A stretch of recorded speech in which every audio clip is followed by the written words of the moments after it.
अब देखो, 4 लेक्चर्स आ चुके हैं फाइनेंस अकाउंट असिस्टेंट के, जेके एसएसबी के। ये है लेक्चर 5th। ठीक है, हम क्या पढ़ रहे हैं? सेट थ्योरी पढ़ रहे हैं।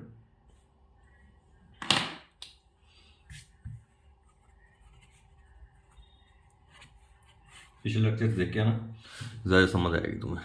ठीक है, और ये सेट थ्योरी मैंने डाल दिया था टेलीग्राम पे, वहाँ से पता नहीं तुमने देखा या नहीं देखा।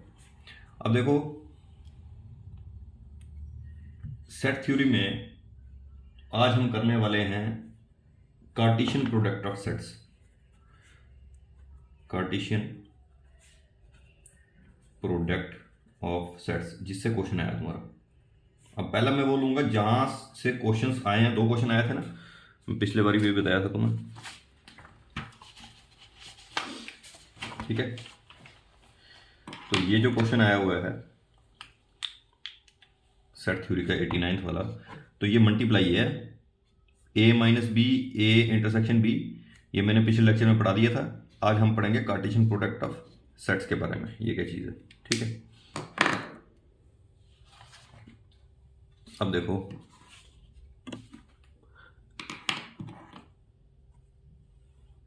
कार्टेशियन प्रोडक्ट ऑफ सेट्स क्या होता है? कोई भी जब 2 नॉन एम्प्टी सेट्स हो, नॉन एम्प्टी सेट्स का मतलब कुछ ना कुछ एलिमेंट सेट्स में होने चाहिए। ठीक है, तो उसका a मल्टीप्लाई b निकालना है। तो वो क्या होता है? अगर तो 2 नॉन एम्प्टी सेट्स होने चाहिए। अगर नॉन एम्प्टी सेट्स ना हो, अगर एक भी either of the set B empty set, अगर कोई एक भी सेट एम्प्टी सेट हो गया, उसका अगर तुमने एम्प्टी सेट का मतलब ये, या फिर फाइल लिखते हैं जिसमें कोई एलिमेंट नहीं है, पिछले लेक्चर देख के आओगे समझ आएगा, जिसमें कोई एलिमेंट नहीं है वो एम्प्टी सेट है। अगर एक भी सेट एम्प्टी सेट हो गया तो उसका रिजल्ट हमेशा 5 ही आएगा, एम्प्टी सेट। मैथमेटिक्स में ही पढ़ते हैं ना, 0 को किसी से मल्टीप्लाई करो तो 0 ही आता है। तो इसीलिए यहां पे तुमने ये देखना है, अगर यहां पे 2 नॉन एम्प्टी सेट्स होने चाहिए तभी कार्टेशियन प्रोडक्ट आगे निकालेंगे। अगर एक भी सेट एम्प्टी सेट हो गया, 2 होंगे तो तब भी 5 आएगा। एक भी एम्प्टी सेट हो गया तो आंसर उसका 5 आना है। कल को क्वेश्चन में अगर यहां पे आ गया ना तुम्हारा, यहां पे आ गया ना a माइनस बी करके 5 आता है, तो आंसर तुम्हें 5 देखना है, ये करने की कोई जरूरत नहीं। अगर दोनों में से एक भी 5 आ गया तो आंसर यहां पे 5 होगा, एम्प्टी सेट ही होगा, ये कोई ऑर्डर पेयर नहीं बनेंगे तब। ठीक है, अगर एक भी एम्प्टी सेट आ गया तो उसका कार्टेशियन प्रोडक्ट हमेशा एम्प्टी सेट ही आएगा, जिसको हम 5 बोलते हैं। ठीक है भाई, अब यहां पे अगर एम्प्टी सेट नहीं हुआ तो फिर कार्टेशियन प्रोडक्ट कैसे निकालना है उसका? कार्टेशियन प्रोडक्ट मतलब ऑर्डर पेयर्स कैसे निकालने हैं, इसको एक एग्जांपल समझते हैं। सपोज एक सेट ए है 1 2 3, दूसरा सेट बी है 4 5 6। ठीक है, अब a multiply B, Cartesian product A B का निकालना है, ये कार्टेशियन प्रोडक्ट निकालेंगे। कार्टेशियन प्रोडक्ट ए बी का मतलब होता है उसके ऑर्डर्ड पेयर्स निकालना। ऑर्डर्ड पेयर्स का मतलब ये है, पहला एक को पकड़ो, यहां से ए के एक को पकड़ो, सबसे मल्टीप्लाई करो। ठीक है, फिर 2 को पकड़ो, सबसे मल्टीप्लाई करो, फिर 3 को पकड़ो, सबसे मल्टीप्लाई करो। बस एक को पकड़ो, एक को 4 से मल्टीप्लाई मतलब ऑर्डर्ड पेयर्स। तो 1 4 आ गया, पहला ऑर्डर पेयर 1 4 बनेगा। फिर 1 5 आ गया, 1 5 बनेगा। तीसरा 1 6 आ गया, 1 6 बनेगा। ठीक है, ये 3 बन गए। अब 2 को पढ़ो, 2 4 बनेगा, 2 4 बनेगा। फिर 2 5 बनेगा, 2 5 बनेगा। फिर 2 6 बनेगा, 2 6 बनेगा। ठीक है, फिर 3 को पकड़ो, 3 4 3 5 3 6, 3 4 बनेगा। फिर 3 5 बनेगा और फिर 3 6 बनेगा। तो ये तुम्हारे बन गया, ये कार्टेशियन प्रोडक्ट बन गए। तो कितने बने? अब ऑर्डर्ड पेयर्स कितने आए तुम्हारे पास? 1 2 3 4 5 6 7 8 9, 9 ऑर्डर्ड पेयर्स आए। कितने ऑर्डर पेयर्स आए? 9 ऑर्डर पेयर्स आए। यहां पे तो क्वेश्चन कार्टेशियन प्रोडक्ट पे आया, कल को कार्डिनैलिटी पूछ लिया। अब एक स्टेप हम आगे जाएंगे, मैं तुम्हारे पिछले पेपर के हिसाब से चल रहा हूं, तो उससे भी एक स्टेप आगे जा रहा हूं मैं। ठीक है, क्योंकि एक महीने में सारे क्वेश्चन पहले निकाल लेना, नहीं तो फिर सेट थ्योरी पे मैं 10 दिन निकालूं तो कोई फायदा नहीं है। पहले मैं देख रहा हूँ पीछे किस ट्रेंड से क्वेश्चन आया और उससे एक स्टेप मैं फर्दर ही जाऊँ, ठीक है, कि आपको मैक्सिमम बेनिफिट हो सके इससे। अब देखो, अब हम पढ़ेंगे, तुम्हें तो कार्टेशियन प्रोडक्ट पे क्वेश्चन आया था, ये क्वेश्चन मैंने पीछे करवा भी दिया था, ठीक है ना, ये क्वेश्चन कराया था ना मैंने, वहां पे ए क्या आया था तुम्हारा शायद। अब यहां से तुम्हें पता चलेगा ना, ए शायद यहां पे पता है ना, ए आंसर था, ए आएगा तुम्हारा, ए था 0124। आगे करते हैं, चलो पहला कार्डिनलिटी वाला कंसेप्ट कर लेते हैं, फिर वो क्वेश्चन करते हैं।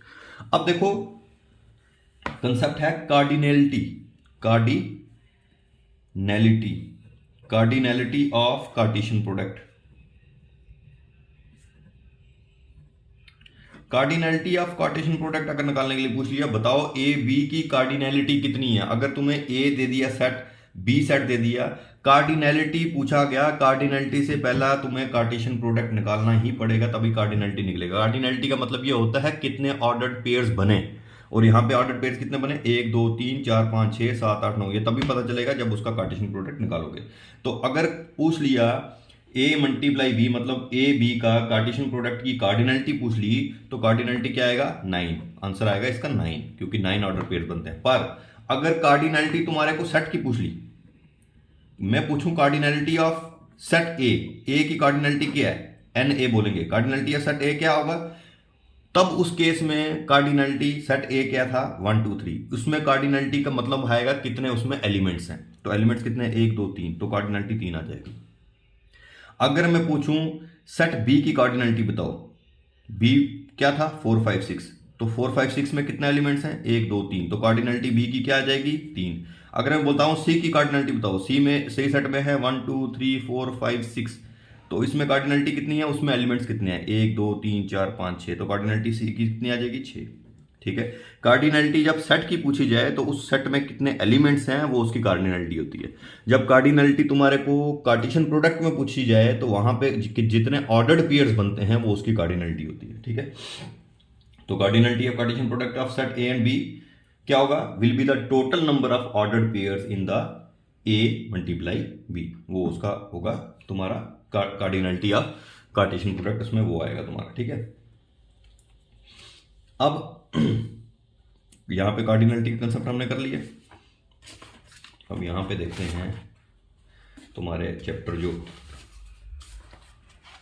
11th का चैप्टर है, चैप्टर 1 क्लास 11th का मैथ का, इसमें देखते कार्डिनलिटी कहां दी होगी।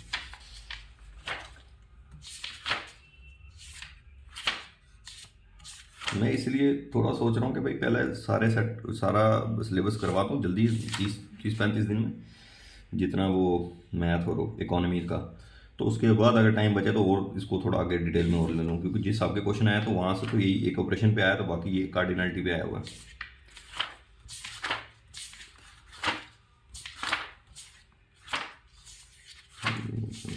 Diagrams, operation of set, union of sets कर दिया था कल, इंटरसेक्शन ऑफ सेट्स भी कल करा दिया था। तो उसके बाद हमने डिफरेंस ऑफ सेट्स कर दिया था ए माइनस बी, बी माइनस ए, ठीक है ना, पता चल गया ना। ए माइनस बी क्या होगा, ए माइनस बी होगा बी के एलिमेंट्स को छोड़ के, बी माइनस ए होगा ए के एलिमेंट्स को छोड़ के, जैसे ए दिया 1 2 3 4 5 6, बी दिया है 2 4 6 8, तो बी के एलिमेंट को छोड़ के क्या आता है, बी के एलिमेंट को छोड़ दो, 2 4 6 8 छोड़ दो, 2 4 6 8 तो है ही नहीं, 2 4 6 छोड़ के या 1 3 5 आंसर आ जाएगा, ठीक है, वो होता है ए माइनस बी, ठीक है। कंप्लीमेंट ऑफ ए सेट,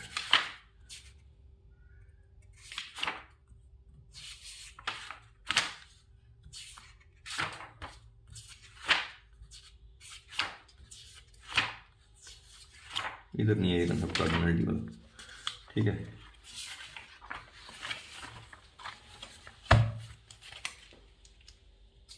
अब तुम्हारे क्वेश्चन पे आ जाते हैं। इसके बाद वो भी मैं करवाने वाला हूँ इसी लेक्चर में, HCF LCM, वो पहला लेक्चर जो आया था ना क्वाड्रेटिक इक्वेशन वाला, 2 वेरिएबल्स वाला, वहाँ पे बच्चे कह रहा था HCF LCM समझ नहीं आया वो कैसे निकाला, तो HCF LCM भी अभी इसके बाद मैं वो करवा दूंगा, ठीक है ना। तो इसके बाद इस क्वेश्चन के बाद HCF LCM करा दूंगा।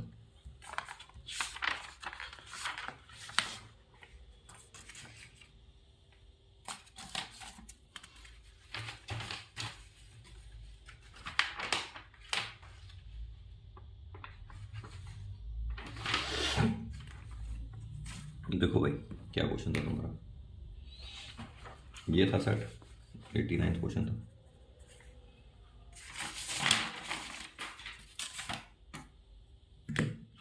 अब वहां पे दिया था सेट ए दिया था 0 1 2 4, बी दिया था 1 3 5, वहां पे पूछा था then A minus B multiply A intersection B निकाल के दिखाओ। मतलब कार्टेशियन प्रोडक्ट पूछा तो दोनों का किस किस का पूछा था, ए माइनस बी का और ए इंटरसेक्शन बी का। उसके लिए हमें पहले ए माइनस बी निकालना होगा।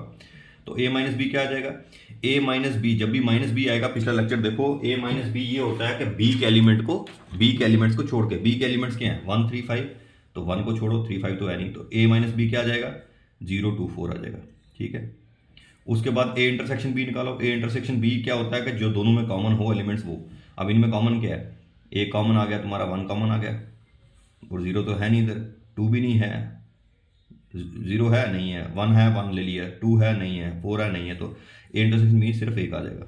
तो ए माइनस बी उसका कार्टेशियन प्रोडक्ट निकालेंगे ए इंटरसेक्शन बी से, तो हम कुछ नहीं करेंगे, बस ले जाओ, 0 को इसके साथ 0 1 आ गया, ठीक है, फिर 2 को इसके साथ 2 1 आ गया, फिर 4 को इसके साथ 4 1 आ गया, तो तुम्हारा आंसर ये आ गया 0 1 2 1 4 1, तो ये आंसर था तुम्हारा। ठीक है, कितना आसान था, कुछ नहीं था इसमें, 0 1 2 1 4 1 ये आंसर था, और ये तुम पता नहीं करके आए या छोड़ के आए पिछली बार। तो अगर हम यहाँ पे एक स्टेप आगे पूछ लें, यहाँ पे पूछ लिया जाए कार्डिनैलिटी क्या बनती है। कार्डिनैलिटी इस केस में बनेगी प्रोडक्ट के केस में जितने उसके ऑर्डर पेयर हैं। ऑर्डर पेयर कितने हैं 1 2 3, तो कार्डिनैलिटी इसकी क्या बन जाएगी 3। तो अगर इसमें कल को इस क्वेश्चन को थोड़ा और एक्सटेंड करना हो तो वो कार्टेशियन प्रोडक्ट की आगे कार्डिनैलिटी भी पूछ सकता है, सेट्स की भी कार्डिनैलिटी पूछ सकता है, तो कार्डिनैलिटी आपका ये आ जाएगा। आगे ये वाला क्वेश्चन लेंगे हम, एक्स एंड वाई 2 सेट्स हैं, तो कौन से ट्रू हो गए वो हम इसको देखेंगे आगे, और बाकी शायद ये भी आगे, और मैं प्रोबेबिलिटी और परम्यूटेशन कम्बिनेशन स्टार्ट करूँगा। अगर तुम्हारे को कोई इनमें से टॉपिक स्टार्ट कराना जो मैंने बताया, प्रोबेबिलिटी परम्यूटेशन कम्बिनेशन, उसके बाद मेंसुरेशन है, सेट थ्योरी करा रहे हैं, सिंपल इंटरकम्पोनेंट है, मैं खुद ही करूँगा तुम, ठीक है, उसको देख लेंगे। अब आ जाओ तुम उस क्वेश्चन पे एचसीएफ एलसीएम वाले में। देखो यार वो क्वेश्चन क्या था हमारा, वो क्वेश्चन ये था 87 वाला, 2 नंबर थे, लीनियर इक्वेशन 2 वेरिएबल्स वाला जो चैप्टर आया वो वाला करवाया था मैंने, दोनों में बताया था। उसने बोला है क्या, सम क्या था 18, सम 2 नंबर का क्या था, 2 नंबर का सम था x प्लस वाई का सम है 18, और उसके रेसिप्रोकल मतलब उल्टा 1x प्लस 1y, उसका सम है रेसिप्रोकल ऑफ दीज नंबर्स 1/4 है। तो नंबर बताओ। तो हमने पहले, मैंने इधर से मेथड से फिर शॉर्टकट से बताया कि ऑप्शन उठाओ, तो ऑप्शन देखो, दोनों का सम 12 और 6 का 18 बनता है, 10 और 8 का 18 बनता है, 9 9 का 18 बनता है, 11 7 का 18 बनता है, मतलब दोनों का सम तो सबका 18 बन रहा है। अब हम उसके रेसिप्रोकल का सम जिसका 1/4 बनेगा वही आंसर होगा। अब ये हमने देखा 12 और 6 का सम तो 18 बना, इसके रेसिप्रोकल का सम 1/12 प्लस 1/6। अब इस केस में हम क्या करते हैं, इस केस में हम निकालते हैं 12 और 6 का एलसीएम पहले, ठीक है, ऐसे आ जाए तो 12 और 6 का एलसीएम निकालते हैं। अब एलसीएम कैसे निकाला जाता है, देखो एलसीएम होता है 12 और 6 का, पहला कॉमन छोटे से लेके स्टार्ट करो, 2 पे जाएगा, 2 6 12, 2 3 6। अब दोनों किस पे जाते हैं, दोनों जाते हैं 3 पे, 3 2 6, 3 1 3, तो अब मल्टीप्लाई कर लो, 3 6 6 2 12, 12 एलसीएम आ जाएगा। उसके बाद मैं दूसरा मेथड भी बताता हूँ। एलसीएम आ गया तुम्हारा 12, तो वो लिखो 12। अब क्या करना है, इसको पकड़ो, इसके साथ डिवाइड करो, 12 को डिवाइड 12 के साथ करोगे तो आंसर क्या आएगा 1, जो आंसर आया उसको इसके साथ मल्टीप्लाई करो, 1 × 1 1 आता है, ठीक है। पहला स्टेप ये करो, दूसरा स्टेप ऐसे करो। अब दूसरा पकड़ो इसको, 6 को डिवाइड करो 12 के साथ, 6 को जब डिवाइड किया 12 के साथ आंसर आया 2, ठीक है ना, मतलब 12 को 6 के साथ डिवाइड करना है, इसको डिवाइड करना है, इसको डिवाइड करना है, पहला इसको डिवाइड करना है इस पे, जो आया उसको मल्टीप्लाई करना है इस, और फिर इसको डिवाइड करना इससे, जो आया उसको मल्टीप्लाई करना ऊपर। तो 12 को 6 से डिवाइड करोगे, 6 दूने 12, 2 आंसर आएगा, जो आंसर आएगा उसको उससे मल्टीप्लाई करना, 2 1 2। अब आ गया ना 2 1 3, 3/12, 3 1 3, 3 4 12, तो आंसर आ गया 1/4, ठीक है। तो यही पहले वाला ए ऑप्शन करेक्ट था। तो कौन से नंबर बनते हैं 12 और 6। तो एक को ट्राई करना है, 10 8 वाला ट्राई करके देख लो तुम। अब देखो 10 8 वाला अगर ट्राई करना, फिर मैं एक्सप्लेन करता हूँ एचसीएफ एलसीएम निकालते हैं कैसे।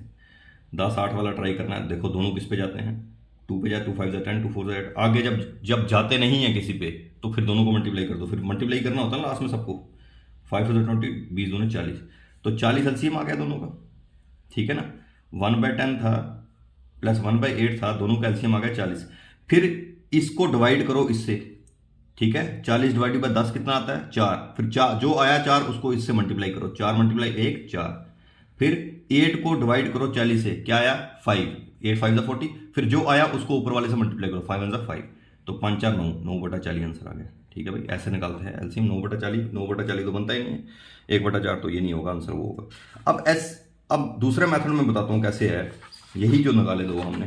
अब देखो एलसीएम होता है लोवेस्ट कॉमन मल्टीपल। मल्टीपल का मतलब होता है आगे जाना होता है। जैसे 6 है, 6 का मल्टीपल उसका पहाड़ा होता है, 6 दूने 12, 6 3 18, 6 4 24, 6 5 7 30, ये उसका एलसीएम आ गया 6 का मल्टीपल ये होता है। 6 का मल्टीपल एलसीएम कैसे निकालते हैं? अब मुझे पूछा जाए 12 का, तो 12 का पहाड़ा पढ़ूंगा, 12 दूने 24, 24 पंचे 36, ऐसे चलता जाएगा, ठीक है। अब मुझे ये पूछा जाए कि दोनों में लोवेस्ट कॉमन मल्टीपल कॉमन कौन सा है? कॉमन देखो भाई 6 है, 6 तो इधर, क्योंकि जो बड़ा है ना नंबर, वो नंबर या उससे आगे वाला नंबर होगा। अगर मेरे को 6 12 का एलसीएम पूछा जाए तो मुझे ये पता है 6 12 का एलसीएम या 12 होगा या उससे आगे होगा, 6 नहीं कभी होगा। तो 12 यहाँ पे कॉमन 12 है, तो 12 एलसीएम हो गया। तो ये होता है एलसीएम निकालने का तरीका, मैं बता दिया, ऐसे करना है, ऐसे भी कर दो। अब सपोज यहाँ पे आता 36, 6 12 और 36 का निकालो, 6 12 और 36 का निकालो। मैं ये पता है 6 12 36 का एलसीएम पूछ लिया, 36 या 36 से ऊपर ही होगा, छोटा नहीं होगा, क्योंकि इस जो बड़े वाला नंबर है उससे ऊपर वाला ही होगा। तो अब मैं करूंगा 6 का पढ़ा पढ़ूंगा, 6 दूने 12, 18, 24, 30, 36 तक लेके जाऊंगा, क्योंकि 36 या 36 से ऊपर होगा 36। उसके बाद 12 पढ़ूंगा, 12 दूने 24, 12 देखे 36, 36 का पढ़ूंगा 36। अब तीनों में कॉमन क्या? 36, तो 36 एलसीएम हो जाएगा, एलसीएम 36 हो जाएगा। ये ऐसे दूसरे मेथड से निकालना है, दूसरे मेथड से निकल जाता है। 6 12 और 36 का एलसीएम निकालना है। देखो तीनों में कॉमन कौन है? 2 2 3 6, 2 6 12, 2 18 16, 18 दूने 36। तो अब 3 पे जाता है कॉमन तीनों में, देखो 3 1 3, 3 2 6, 3 6 18। अब कोई 2 पे जाता है, 2 1 2, 2 3 6, कर दो मल्टीप्लाई। अब 3 2 6, 6 3 18, 18 दूने 36, 36 आ गया ना एलसीएम। या तो ऐसे देख लो या तो ऐसे देख लो, तो एलसीएम ऐसे निकालते हैं, आया समझ एलसीएम का। अब एचसीएफ क्या होता है? अब इसी का मेरे को एचसीएफ निकाल रहा हूँ, 6 12 36 का, 6 12 36 का एचसीएफ होता है हाईएस्ट कॉमन फैक्टर।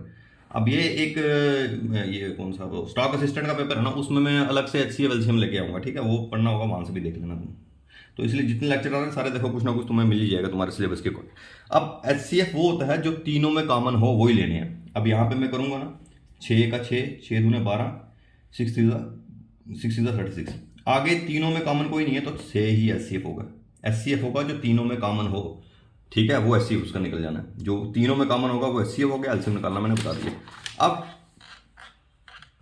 एक और मेथड देखो, अब मेरे को बोला जाए 1200, 3600 और 10,000, ठीक है। अब मुझे ये पूछा जाए इनका एलसीएम निकालो। अगर इसका एलसीएम निकालने के लिए पूछा जाए तो मैं इसका एलसीएम कैसा निकालूंगा भाई, ठीक है। अब मैं पहले ये लूंगा, एलसीएम होता है कॉमन मल्टीप्लाई अनकॉमन। अब मुझे ये पता है 2 2 0 सब में कॉमन है, तो वो पहले ही निकाल लूंगा।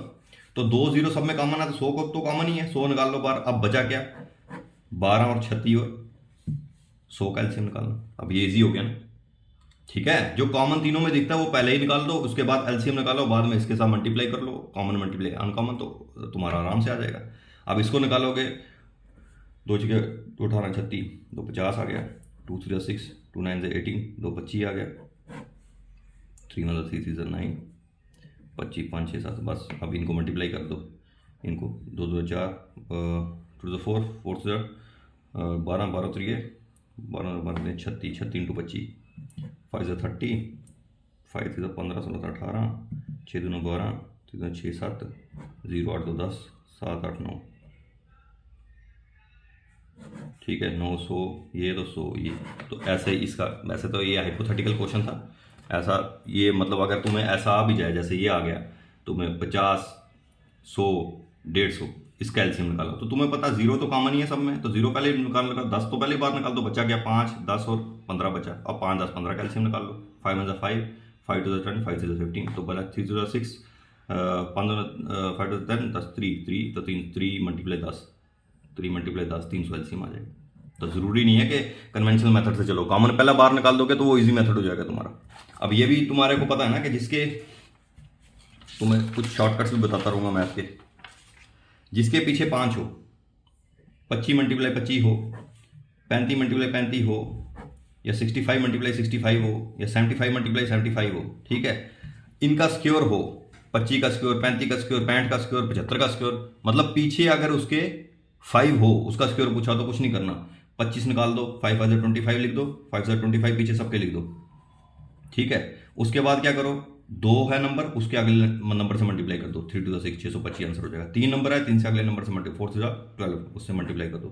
6 है, 6 के अगले नंबर से मल्टीप्लाई, 6 37 42, 42 25 आंसर हो जाएगा। 7 है, 7 के अगले नंबर से 7 49 7 56 56 25 आंसर हो जाएगा, ठीक है भाई, अगर उसका नंबर आएगा। और वो भी एक और परसेंटेज का कंसेप्ट भी बताया था। परसेंटेज का क्या होता है, किसी भी की परसेंटेज निकालनी है, 10% निकालना है, 1% निकालना है, वो कैसे निकालते हैं, 2560 का मेरे को 10% निकालना है, कुछ नहीं करना, 1 पॉइंट लगाना है, 10% निकालना है, 256 आंसर आ जाएगा। 1% निकालना, 2 पॉइंट आगे ले जाओ, 25.6 आंसर आ जाएगा बस।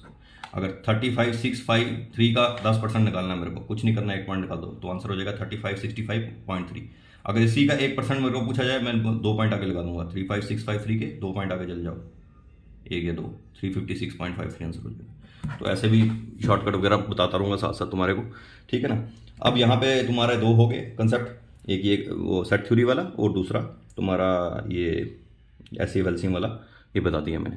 तो आगे हम फिर उसके बाद उसके लेक्चर्स भी आएंगे जो स्टॉक असिस्टेंट के, तो इसके भी लेक्चर आते रहेंगे। तो मेरा ये रहेगा कि फ्राइडे सैटरडे संडे को वहाँ पे 2 या 3 लेक्चर्स आ जाएं, ठीक है, क्योंकि बच्चों को छुट्टी होती है, देखने में आसान रहेगा। तो फ्राइडे सैटरडे संडे को मैं 2-3 लेक्चर लाऊंगा, और बाकी जो वीकडेज हैं, मंडे ट्यूसडे वेडनेसडे थर्सडे को, वहाँ पे एक लेक्चर ही आएगा, चाहे फाइनेंस का आ जाएगा, चाहे स्टॉक असिस्टेंट का आ जाएगा, वैसे मैं चलूँगा।